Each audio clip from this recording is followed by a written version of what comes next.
Hi there Capricorn, thank you for joining me for your weekly forecast for week commencing the 4th of July, a week which begins with Independence Day but also a new moon in your opposite sign of Cancer, which is truly influential for your relationships. Now any new moon obviously is an opportunity to mould our more emotional responses with our drive, which comes from the sun. Emotional response comes from the moon.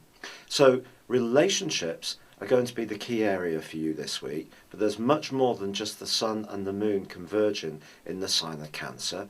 You also have Mercury right by the sun as well, and Venus is also in a very impressive angle in the same location, but with Mars, which is in your sector of friendship.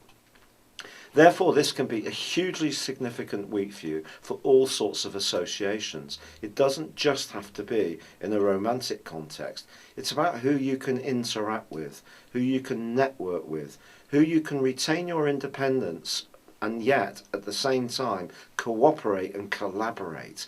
And that's going to be massively boosted by this new moon.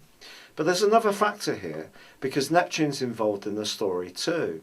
Now Neptune continues to forge a very difficult angle with your ruler Saturn, which perhaps in some ways has been sapping your morale, your confidence, or even your psychological energies ever since mid-May, and it can do so through to the middle of October. It's a very difficult aspect, and it's one which is going on at some intensity for the first lasting time for 20 years.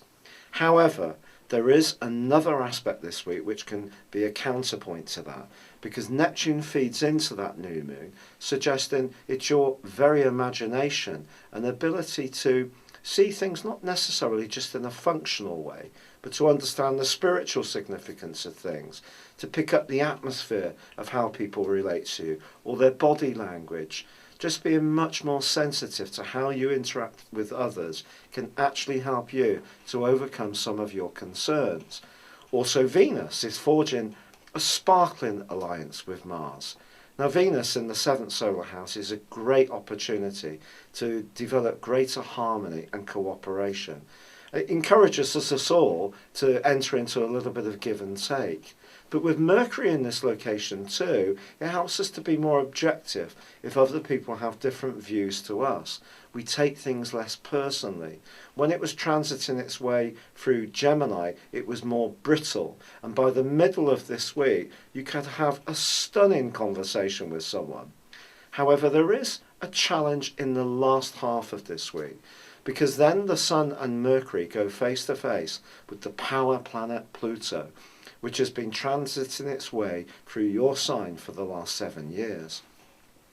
Pluto, particularly if you've got any planets in the first half of Capricorn, and that may not just be the Sun, it could be other inner planets too, may have had a very big impact on you and radically changed elements of your life.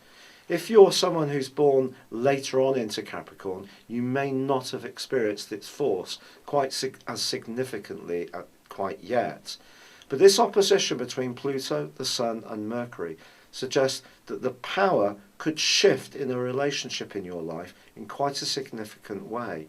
But see this as a very positive opportunity to get something onto a better footing. For example, if you've been in an alliance or within a family where your voice has not been heard as much as you would like, you can be much more assertive in the second half of this week, and rightly so. On the other hand, if there's someone who always seems to want to lay down the law to you, you can make them know that that is not acceptable. But it's also going to be important not to be too evangelical and dogmatic yourself in the second half of this week, Capricorn. But generally, this is a week when your relationships can be transformed for the better if you're prepared to enter into the process. And that means in some ways making yourself perhaps a little bit more vulnerable, developing your listening skills and being aware that other people may see things very differently to you, but that doesn't make them wrong or bad people, and having a bit more confidence around that, but just also be strong about how you see things. It's been a real pleasure being with you. Thank you for joining me. Good luck and goodbye for now.